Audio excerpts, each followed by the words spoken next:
Hi everyone, do you hear me? Hi, Anna. Yeah, I hear you. Hi, Hi, I hear Zhang. you. I hear you. Hi, Hanzhe, how are you? Hi, Fabio. Hi, Anna. Um, I oh, I see you. Um, okay. so, Can you see me? Teresa, we are Yes. gonna wait until 10:25. Is that right? Yep. Mhm. Okay. And let me mute the video, and I wanna test my screen. Do you see my screen? No, not yet. No, So no. let me. Go to content sharing.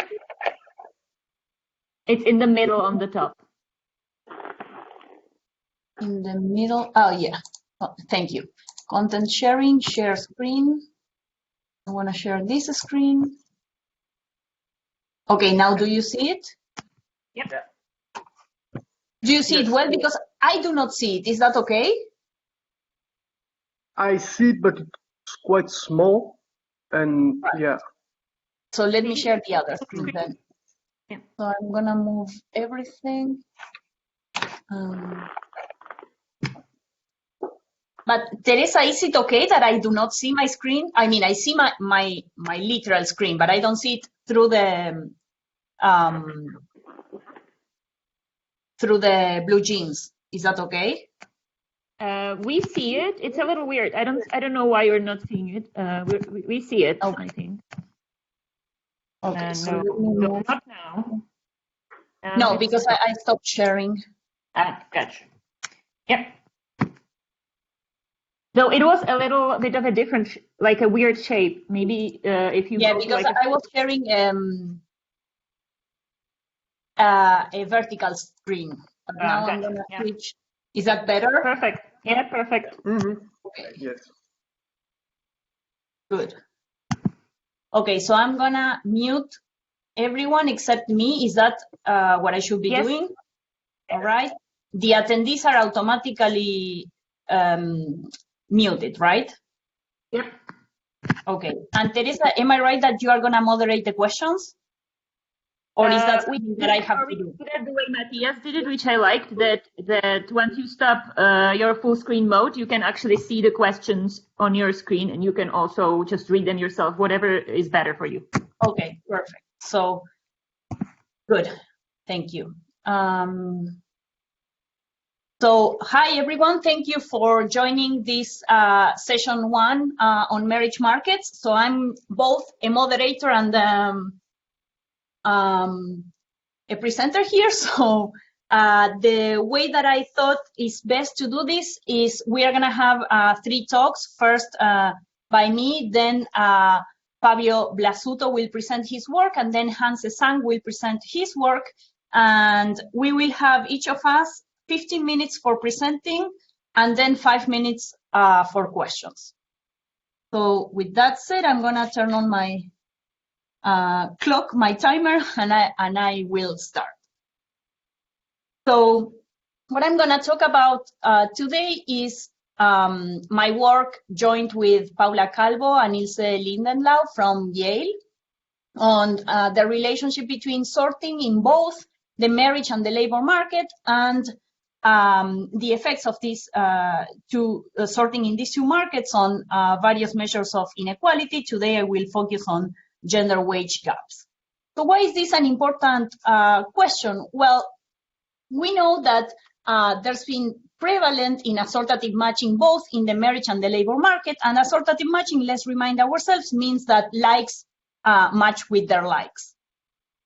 So in the literature, assortative matching in the marriage market has been related to degrees of household inequality, and in the labor market, the fact that likes match with likes is associated with wage inequality across the skill distribution. Now, even though individuals make decisions in both markets, the relationship between assortative matching in the marriage and the labor market has not been explored. And in this paper, we are going to show that there is a natural and important link between the sorting in the 2 markets. Now, this link is very salient in the data. So, for example, if we look at, we are using German data that I don't have time to describe, but you can ask me later. But if we look at household data in Germany, we see that when marriage sorting is maximized, labor market sorting is also maximized. So in this graph, what we can see is in the x-axis, the difference between the education of the male and the female as a proxy of sorting in the marriage market. And in the y-axis, we see the correlation between skill types of workers and quality of occupations as a proxy for labor market sorting. So what is clear in this graph is that whenever marriage market sorting is maximized, that means that spouses have the same education, labor market sorting is also maximized. And the link between these two is the time allocation seems to be the time allocation within the household between labor and home production. So, for example, we see that if we take again the difference in years of education and we plot the correlation in home hours of spouses against that, we see that spouses that are better matched have a higher correlation in hours devoted to home production. This suggests that there is a role, that is a link between sorting in the marriage market and time use within the household. Similarly, we see a big role of labor market hours on its relationship with sorting in the labor market. So in this graph, we have years of education as a measure of skills in the x-axis, and in the y-axis we have the skill content, the productivity content of occupations. So what we see is that men are usually at the same year of education. Men are usually better sorted in the labor market. They are employed in more productive occupations than women.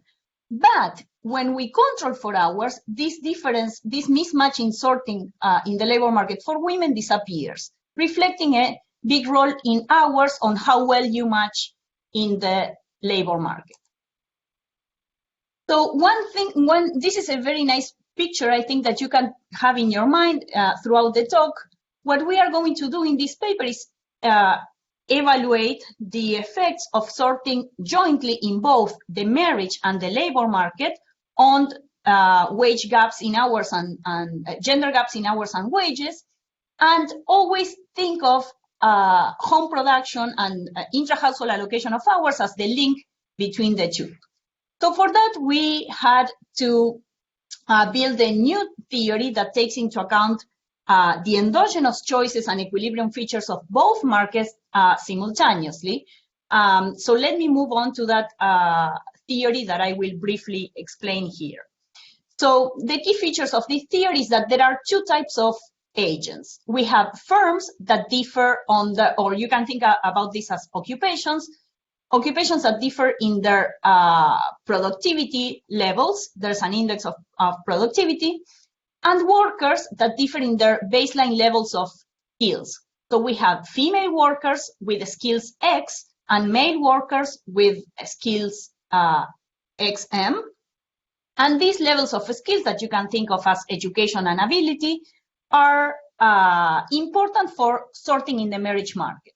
Now, when people go to the labor market, not only skills are important, but also the hours that they put. So one thing that we find in our empirical work is that hours are positively correlated with hourly wages. And you can think of this as an effect that is prevalent in occupations that really need, for example, they have a high client contact, so working more hours is important for productivity. So the decisions of an individual can be summarized in 3 stages. So at the beginning, people come with their endowment of skills to the marriage market, and they decide whether to match with another person of a different set of skills or the same set of skills. So match with another X minus I, or to remain single. families formed in the marriage market move on to a household stage where they allocate private consumption C between members of the household and hours of work in the market between members of the household. So hours not worked in the market are put into producing the public good according to production function P, and hours put in the market are used to increase the skills.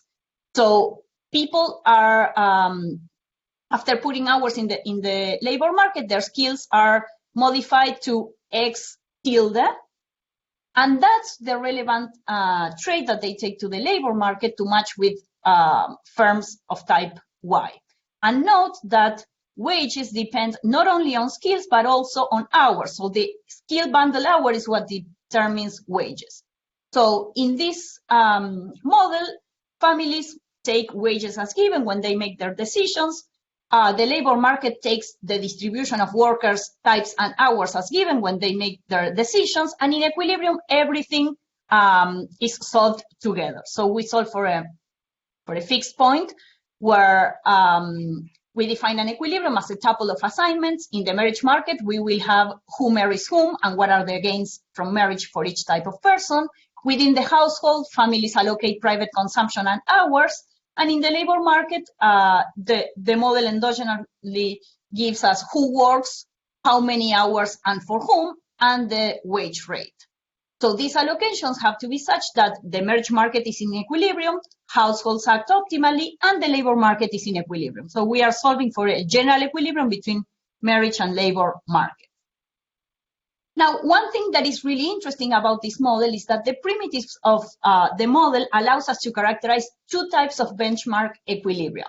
And this particularly depends on how the home production looks like. So if home production exhibits complementary in type inputs between men and women, between spouses, then we are in an equilibrium in which we have positive assortative matching in the labor market. So again, likes marry their likes. Sorry, in the labor market, likes work for their likes.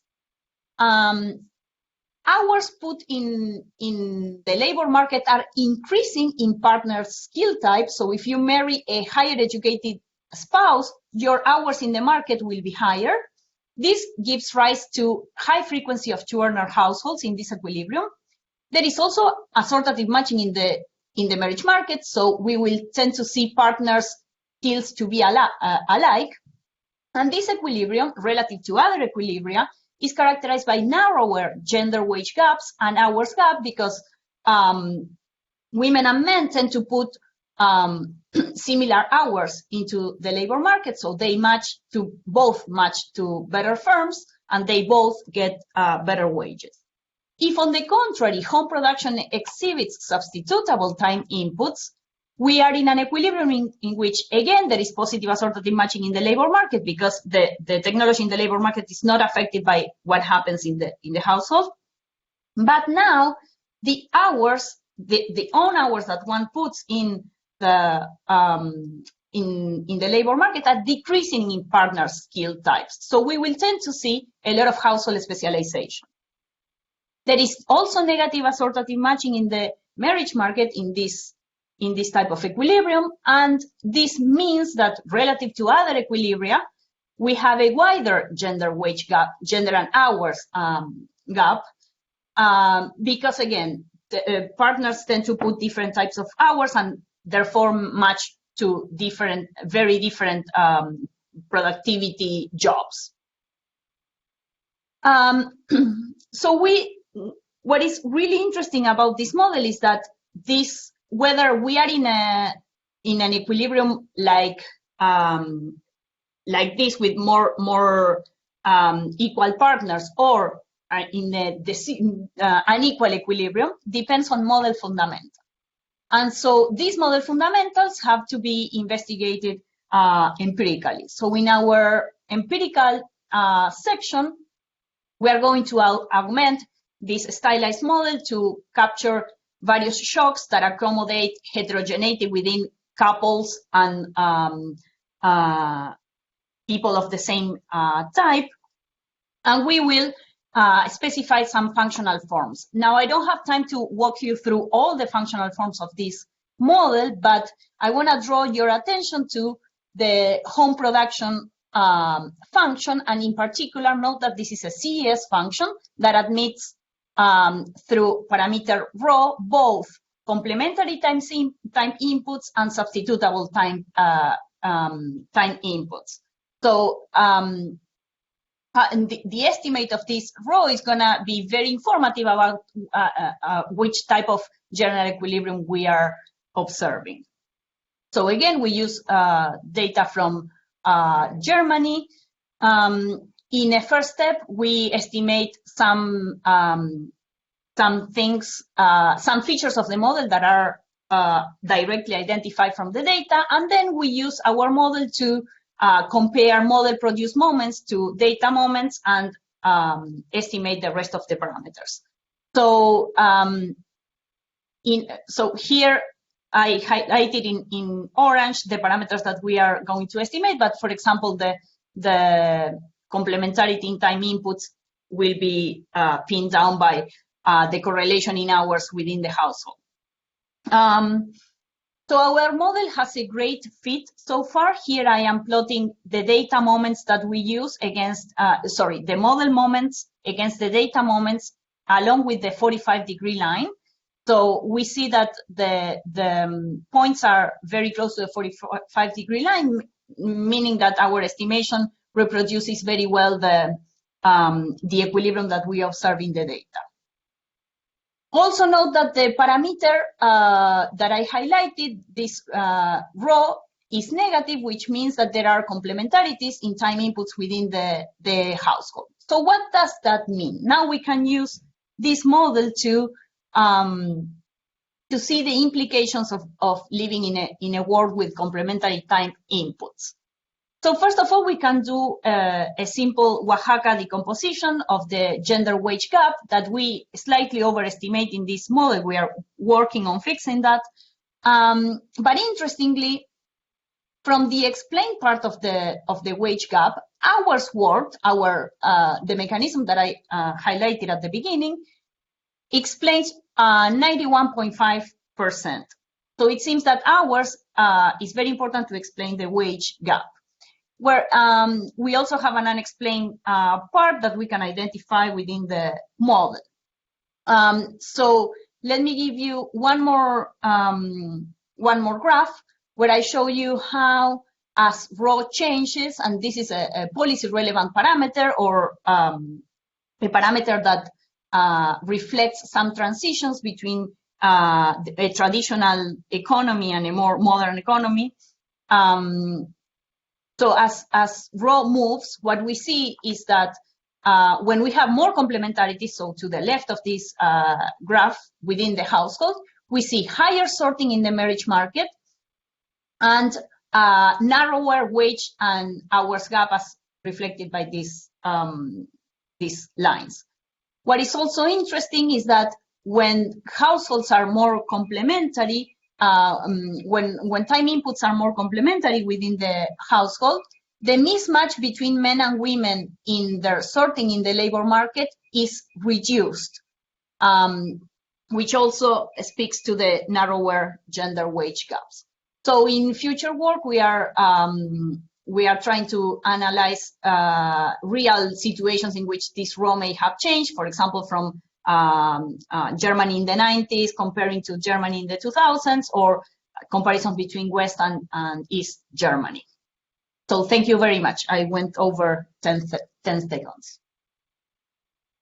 So I wait for questions now. Hi, thanks, Anna. So now we would encourage the attendees to submit the questions through the Q&A. I was going to ask a question first, if that's okay. I was wondering whether you can say something about what is the implication of your model for sorting in location, especially on the how much time it would take people to commute. It seems to me that that there would be a lot of option for the couple to locate if their hours both are very valuable. Thank you, Teresa. That's a great question. So we are not considering that as a time use. So right now in the model, we are considering time in working versus time at home, and time in, and we don't really have these dynamics of location.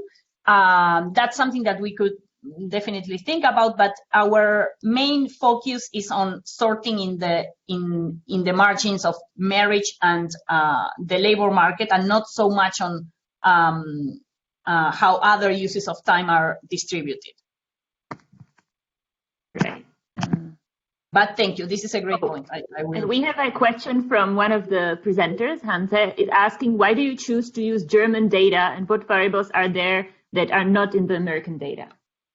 Okay, so the German data is very rich in terms of, so this this socioeconomic panel is very long. We are now using data from the between 2010 and 2016.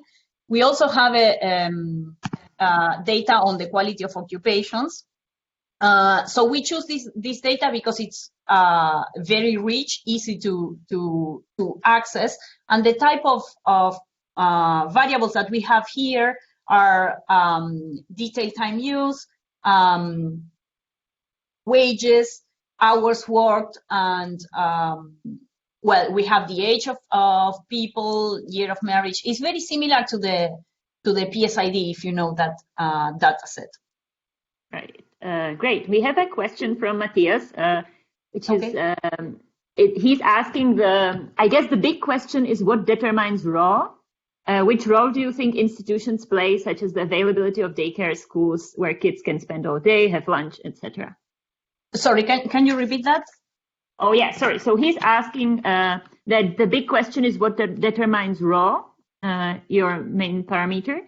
Yeah. And what do you think are the roles of institutions, such as availability of daycare and schools where kids can spend all day and have lunch, etc.? Right. So the main thing that pins down raw in our model, I mean, we have to do the sensitivity calculations, but graphically we can see that this is mostly related to the correlation of home production hours between spouses. This is one of the moments that we have that we target, and right now we are not doing the best job targeting that moment. We actually think that this row is too high.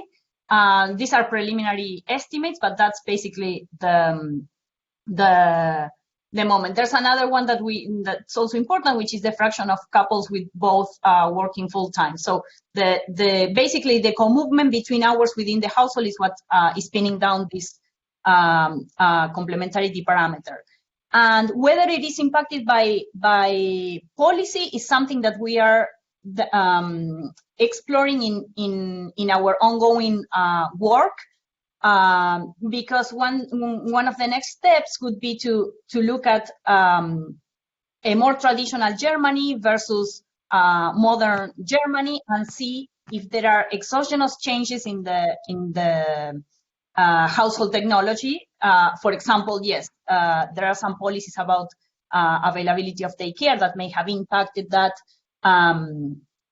And also we want to explore the differences between West and East. Thank you for that question. Yeah, good question. He had a follow-up, but it seems that I think you answered that right now. So I think we're about out of time for your part of the talk. So I would encourage you to take over as moderator, and we can continue with Fabio's talk. That's great. I'm gonna stop sharing. Teresa, I do not see the questions. So they are in the top, on the bottom right corner in your screen. It's a little bit different than from the presenter's perspective. So for you, they should yes, I see them here. Bottom right. Yeah, I see. Perfect. Okay. So I'm muting myself. You guys go on.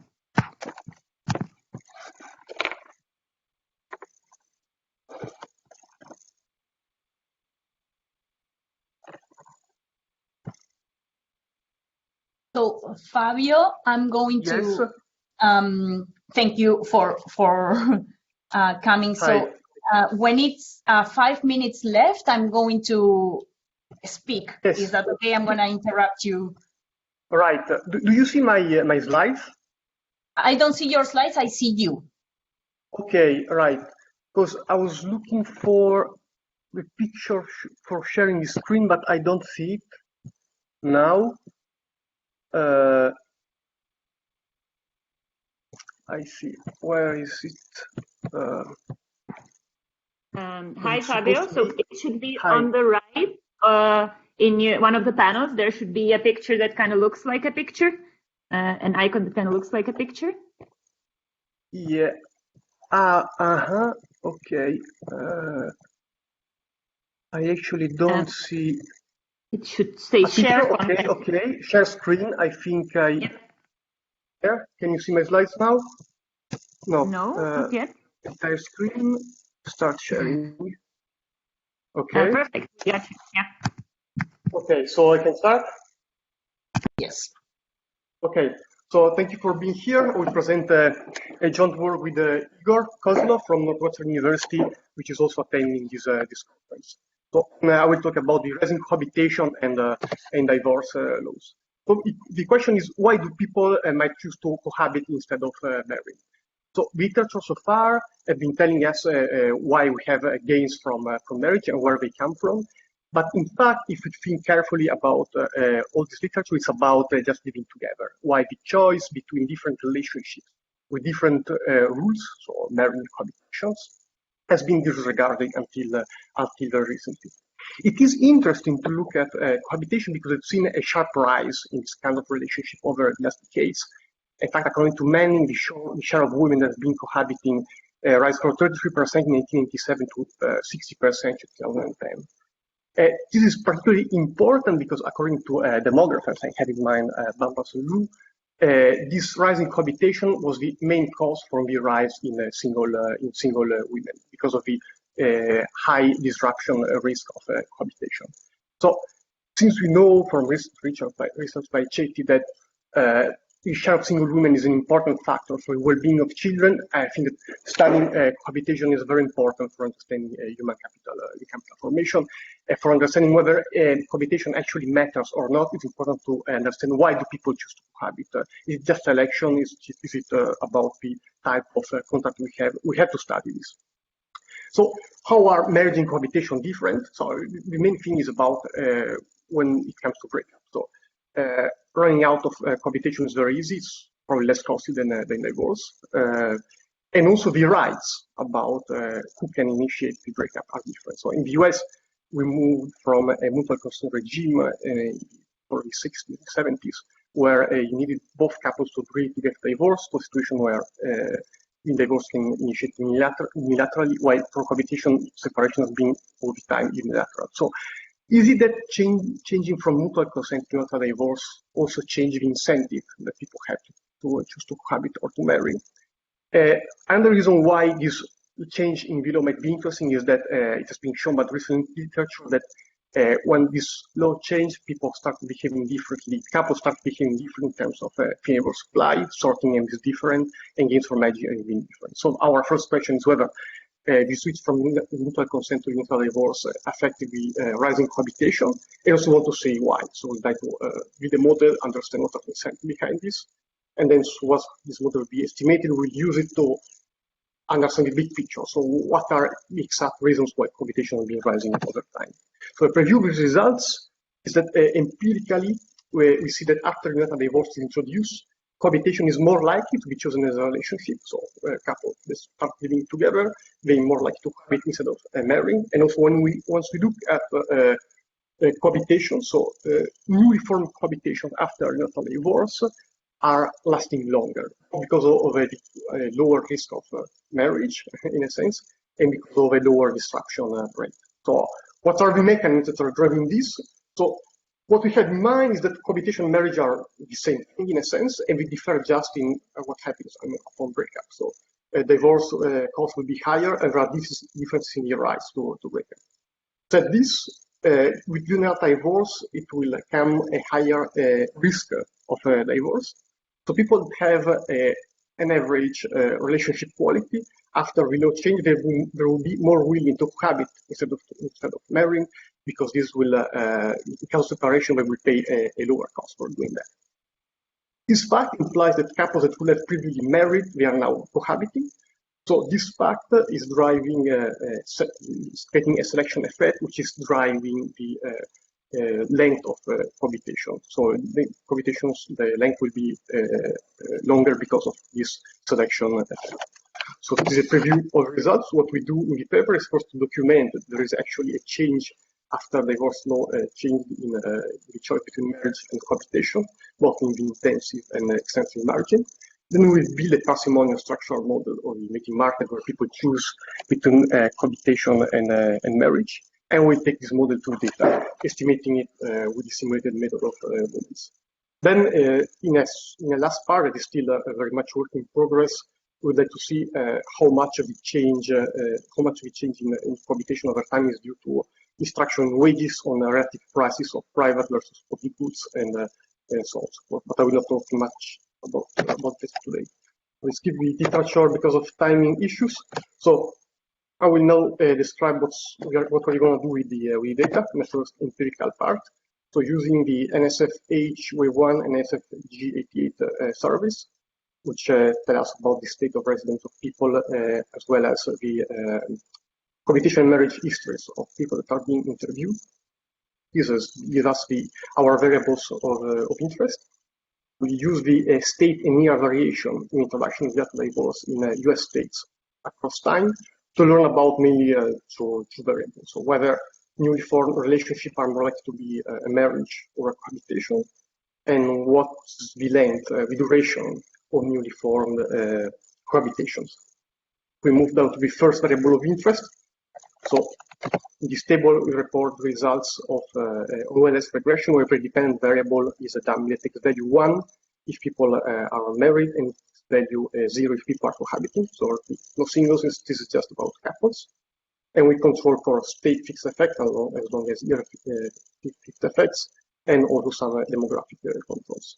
As we can see in column 1, the introduction of unilateral divorce was a decrease of almost 6% in the share of couples that are married, which means that we see what we expected. And also when we restrict our sample to people that have been living in the same state their whole life, the effect is quite similar. And also when we split our sample between NSFH and NSFG, the results have the same sign and the same magnitude approximately. We have some robustness checks about these results, but we have to skip it to move to the next result we have. So when we study the duration of cohabitation and what are the risks of cohabitation. And so for studying that, we use a multinomial probit model, where the observation will be a cohabitation month. So for each month, each person has been cohabiting, we have one observation. And in each month, these people may still be cohabiting. They might decide to marry, in this case, the cohabitation ends, or they might decide to break up. We have these three discrete choices people can make in each month. And also in this case, we will control for taking up fixed effects, our demographics, and we also have price-wise duration of the relationship. The results tells us that the introduction of unilateral divorce both decrease the risk of marriage, relative cohabitation, and the risk of breaking up of the cohabitation.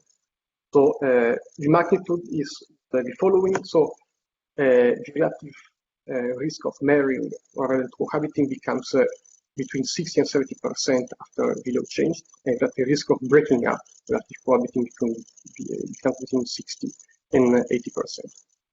So what we have in the picture is that after unilateral divorce is introduced, you have that singles are more likely to start cohabiting instead of marrying.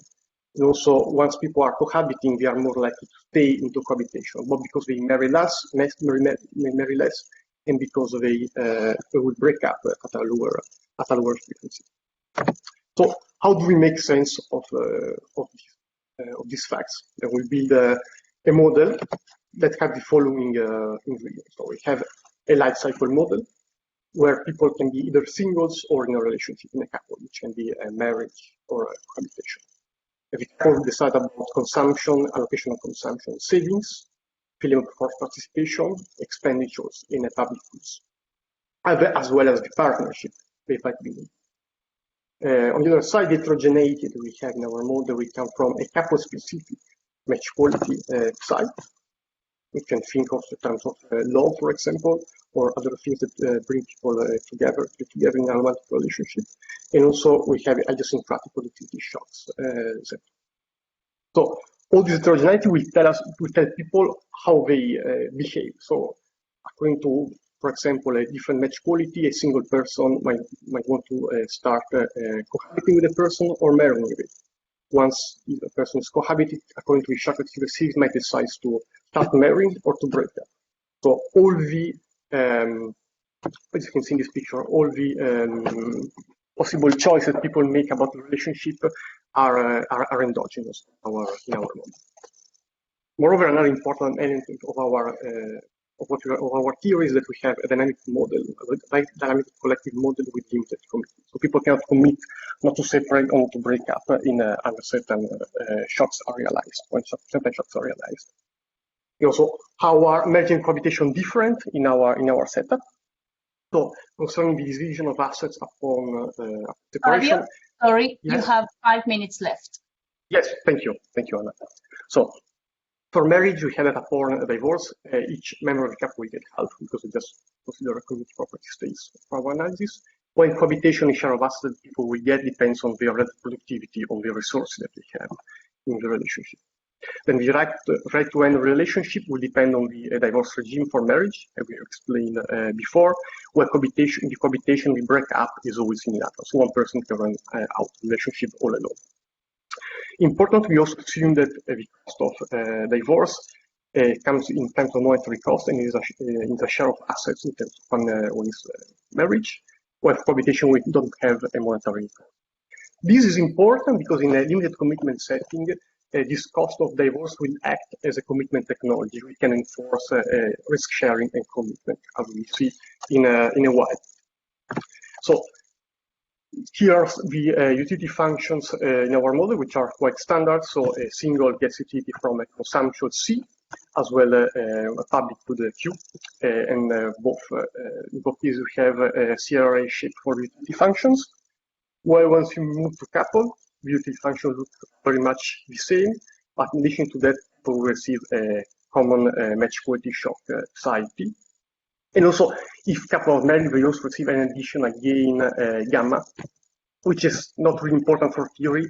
It will be something that we just use for the estimation to get the exact to the data. You might think of this in terms of norms, for example. Then the public good is produced with money, DT, and with female time. The female can allocate their time either in the market or in production of public goods, which is CS, is a CS production function. So the budget constraint also is quite standard for singles. Singles can they supply 1 unit of labor each time inelastically, and they decide how to save and consume in a private good and in expenditure DT. For couples, things are very similar. Yes, that while men always work, a woman might decide to stop working. So we have a participation margin for women. Importantly, wages will be affected by persistent productivity shocks, which evolves over time. And we also assume that women will lose productivity if they stop working in one period. So these are the main things of the model. I will not show you value function, but I will give you like the main mechanism of the model.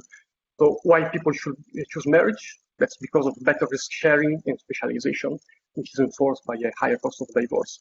For example, women can decide to stop working. They are sure they are not going to divorce with a high probability because it will be poor being single. So if divorce acting this way. But the other side, you might have that some people would want to cohabit because of the lower cost of breaking up. And the couples that are choosing this kind of relationship, these couples that are not as well as matched as marriage, because they will face a higher probability of breakup. How is unilateral divorce changing things? It is increasing the risk of divorce. which is important because we have that some relationships with an average, some couples with an average of shock, will no more decide to marry, but they would rather start cohabiting, which drives up the probability of cohabiting versus marriage, and also increasing length of cohabitation because of the over-selection effect. I'll briefly now go to the estimation. So we estimate externally the income proxies of people using PSID, and we also account for endogenous participation remaining in the labor market, while the other remaining parameters will be estimated with the estimated method of moments using NSFH data. I will now briefly go through the moments that we have. So we will match the hazards of over time. So briefly, you can see that the hazard of divorce over time, for example, is much lower than the hazard of separation over time that you can see here on the right. Fabio, and we you also have match 30 seconds left. Yes, thank you. I will try to wrap up. Why for we also try to match the people that ever cohabiting, ever married. As we also try to match the participation of women in the labor market, in cohabitation and marriage. And what we get is that running the same empirical regression that we did in the data with the model, we are kind of getting the right sign of sign in this relationship, meaning that we're probably going in the same direction and that risk of divorce is playing a big role. Next step we are going to do with this estimated model is run a series of factor experiments that we haven't done yet, as well as welfare analysis looking at the effect. Whether the effect benefits more women, or is more recommended for men. So I can conclude now saying that we have shown the empirical effect of divorce on the likelihood of cohabitation. Then we have written and estimated the model in terms of these facts, and then we use this in the future to understand more what's at driven cohabitation rise over time. Thank you for your attention. Thank you, Fabio, for your talk. So we are, as we wait for questions, I wanted to ask you if Yes. what is it that your model gives you? So you present pretty strong empirical evidence on the relationship between unilateral divorce and cohabitation. So what are the main takeaways from your model? So the takeaways is that what the model imposes, in fact, to what is generated is that cohabitation is chosen by people that have on average lower relationship quality because of the lower separation cost. So this will create a very big selection effect in terms of who's cohabiting or marrying, which I can explain why cohabiting couples are breaking up at a much higher rate than married couples. Then, given this, since from this we understand that what happens in breakup selection is important, we see that when the increase on the risk of divorce is happening because of the change in the law, we see that people are reacting as we expected.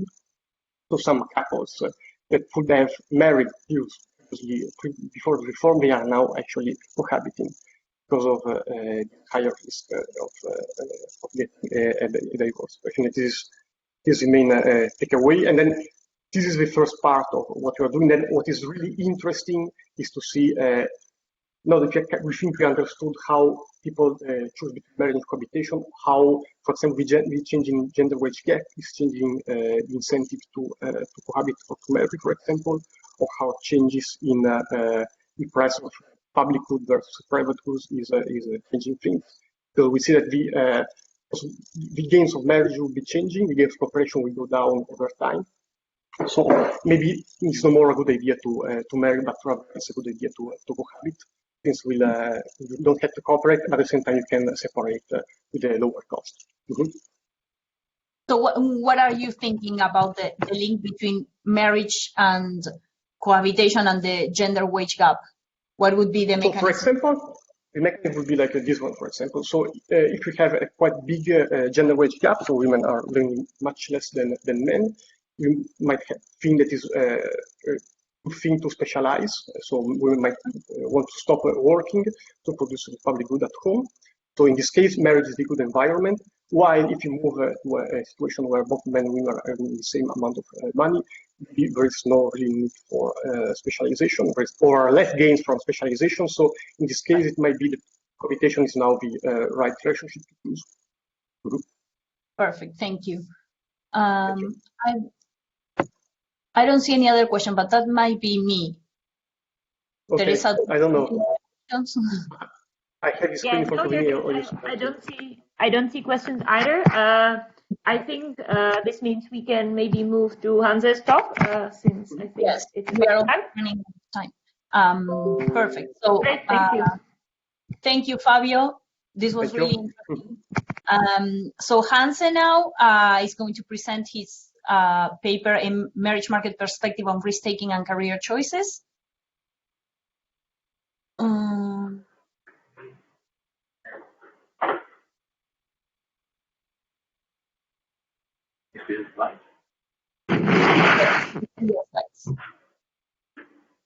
So again, I'm gonna speak when you have 5 minutes left and a few seconds left, okay? Okay. Thank you.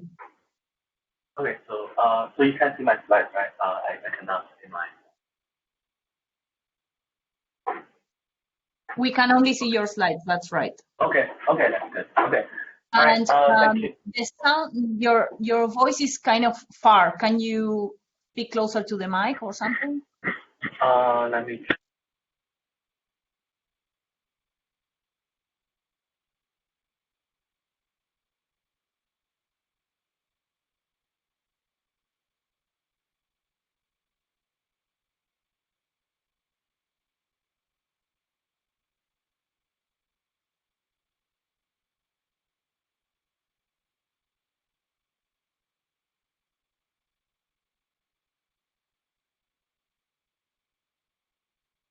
So try speaking now. Hanzhe?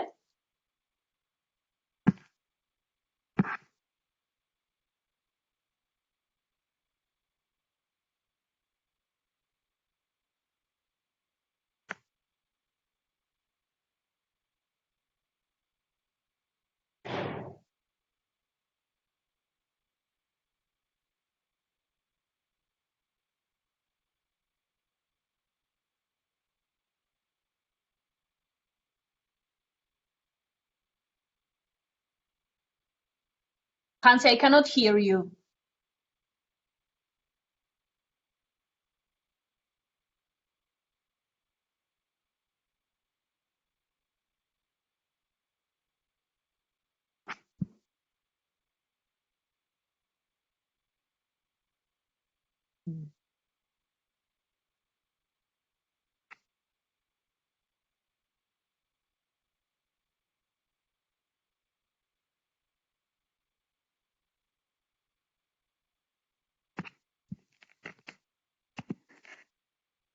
Hanzhe, can you speak?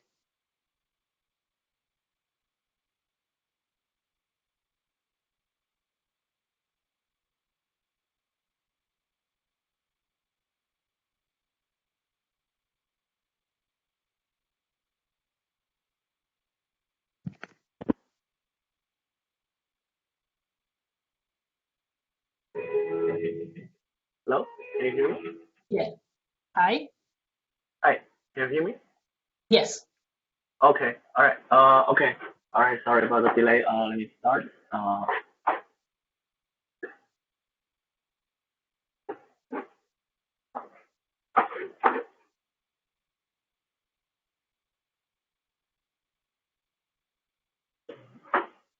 Hi, hello everyone. Sorry about the delay. So I'm going to present my paper, A Marriage Market Perspective on Risk-Taking and Career Choices.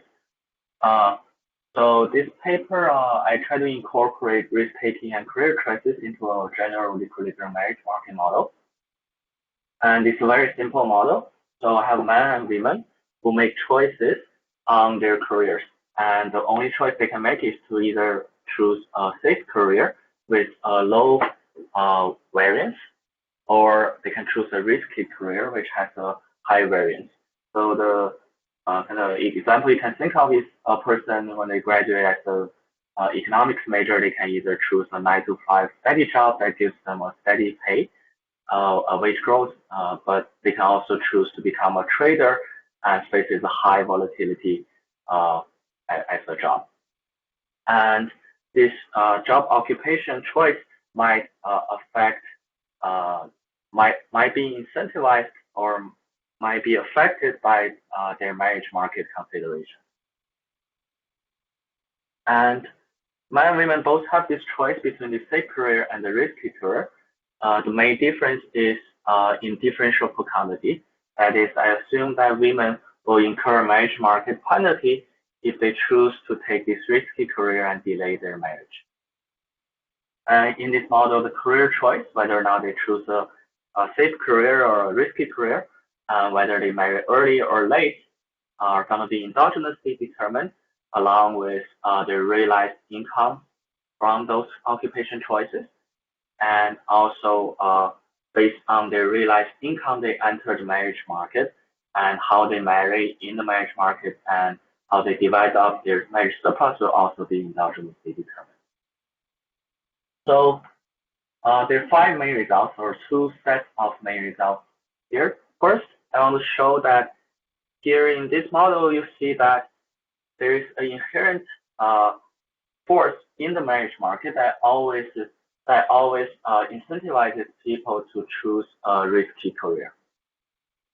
And in fact, people, because of the marriage market incentive, people may even choose a risky career which gives them a lower expected income and higher variance. And that could even hold for a risk-averse person.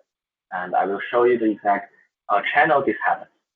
And second set of result is, since so if you don't take any gender difference, both men and women have this incentive to take risky careers. But if you think about a gender difference between men and women, this risky career usually is associated with a longer period of investment and later realization of this income, which may cut into women's fertility period. So women are perhaps less inclined to take this kind of risky investment. So I assume only a gender difference in this fertility lens, and from the model I can predict that women are less likely to choose a risky career, and as the result of that, overall women should have a lower income inequality, and also the women marry earlier than men, and also women are more likely to switch to a risky career upon marriage. Okay, and I will show various evidence to show these predictions. So in terms of contribution, this first result showing marriage market based justification for risk taking is kind of new. That's different from all the other reasons, explanations for risk taking before, including overconfidence or competition for status. And in terms of the gender differences, this simple difference in differential fecundity can help us provide a unified explanation for gender differences in income, occupation choices, and marriage timing.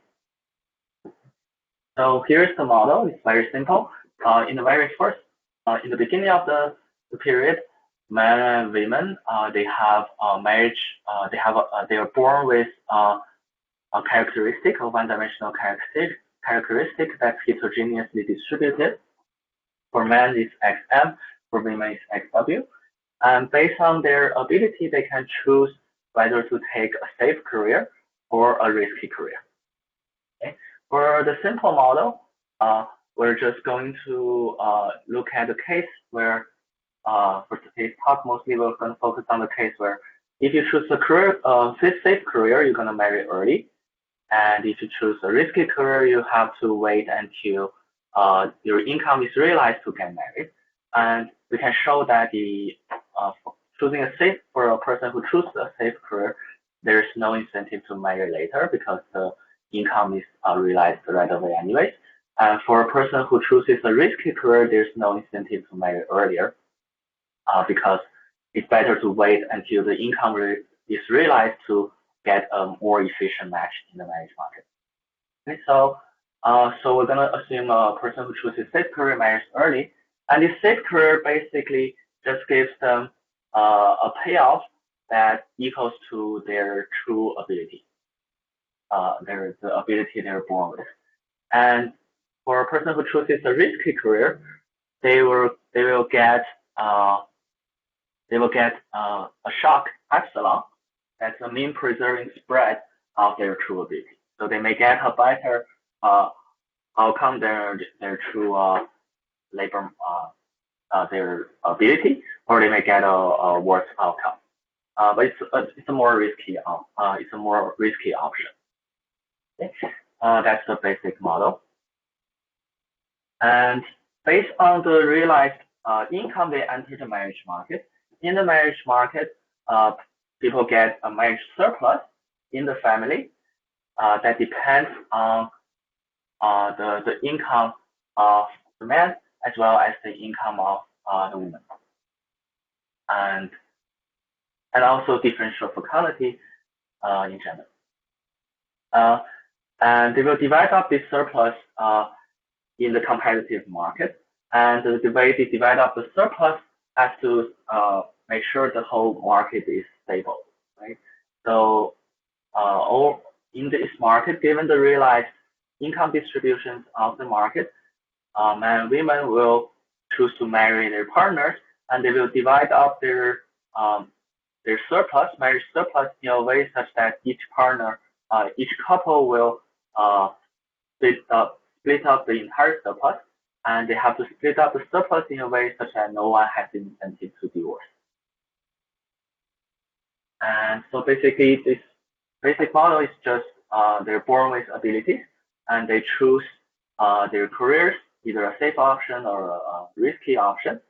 And I didn't mention this, so the only difference here is for women, they incur a cost of C if they choose this risky career. In the paper, I have a more generalized model where this C is modeled as a differential fecundity, where this is a reproductive capital that may decline when they choose a risky career. But for the purpose of talk, let's just simply say that they incur an exogenous cost of C for choosing a risky career and marrying later. Okay. And in equilibrium, the career choices will be endogenously determined, as well as the realized income distributions, as well as the marriage surplus, not marriage surplus, the marriage matching, as well as the division of marriage surplus. And in equilibrium, career choices will maximize their expected payoffs, and based on the expected and these expected payoffs are generated as a stable outcome of this income distribution. Okay. The first result we'll see that is a person may have an incentive to choose a risky career that yields a lower expected income and higher income variance. So just having this epsilon, even if this epsilon has a negative mean, some people may have an incentive to choose such an option. In real world example, you can think of a business major. Some people are justified to choose to become a trader that has low expected income or high volatile returns because they're thinking about their marriage market consideration. And this effect is also generalizable to other matching markets. You can think of labor market as a matching market, and people may take this kind of risky choices before that. Okay, so let me just briefly explain why this happens.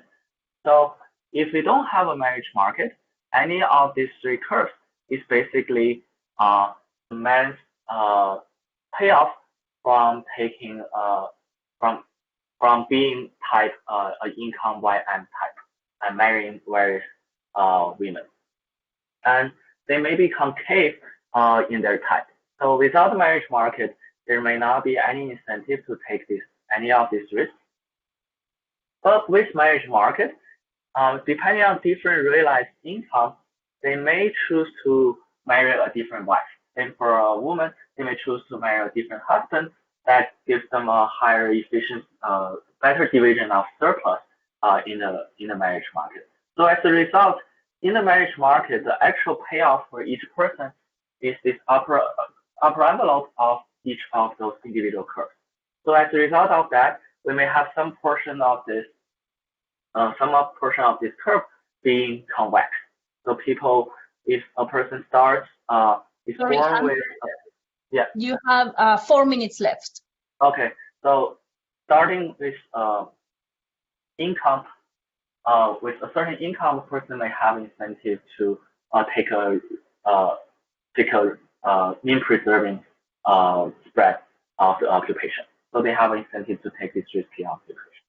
Okay, so I also see people have incentive to take this risky occupation because of marriage market incentives. I didn't find a way to define these risky occupations according to this income distribution. So I used the coefficient of variation, which is the wage standard deviation divided by wage mean of employed men and women aged 40 to 44 for each of these 445 occupations. And I define any occupation with above median coefficient of variation as risky. And we see that for men, this seems to coincide with our intuition, where the riskiest occupations for men are musicians, or real estate brokers, or photographers, or writers. And similarly, safer occupations are secondary school teachers or engineers. Okay? Of course, this is one measure I use. I'm open to any other suggestions on how to measure this risky occupation. So what I found is one implication of this result is that the more heterogeneous the other side of the market is, the more likely we'll have this portion of convexity. Right? So one prediction from the model is the higher the variance of the income distribution of the opposite sex in a marriage market, the more likely a person chooses a risky career. And we do see that effect when we look at metropolitan areas. By metropolitan areas, if the income distribution of the other side of the market is higher, the income variance is higher, the more likely men or college men or women or college women are more likely to choose risky occupation as I defined it. Okay, so we do see these risky choices are driven by this marriage market incentives. And there's some other evidence associated with this survey to show that people do take marriage into consideration when choosing careers. And also their paper showing women in less favorable marriage market conditions are more likely to become entrepreneurs, a highly risky occupation. And in terms of gender difference, the model predicts men more likely than women to choose a risky career. And we do see that unmarried married men are both more likely to choose this risky occupation as I have defined it. And the income distribution is also more widespread for men, especially for unmarried men. One problem with looking at married men versus married women is married women tend to take really low income jobs or really high income jobs for flexibility. So actually for married women, the income distribution is more spread out than married men. But for unmarried men and unmarried women, for each age group and cohort, we have that unmarried men are income distribution is more spread out. Hanzhe, you have 10 seconds left. Yes. So final result is we see that finally the people in risky occupations are also more likely to stay unmarried, and also people in risky occupations marry later. And also women tend to marry earlier than men. That's an easy result for any model to explain. And finally, we have married women are more likely than married men to switch to risky careers because they do not need to worry about the decline in reproductive capital anymore. And that's basically all the results I want to say. So in summary, this paper shows marriage market has an incentive. It creates an incentive for people to take risks, and also taking this gender differences, this biological gender difference, they can explain a set of gender difference in income and marriage timing, labor market marriage market. And thank you very much for your attention. Thank you, Hanzhe. So we have 3 minutes for questions until the next. Sorry, Teresa, do you want to say something? Okay.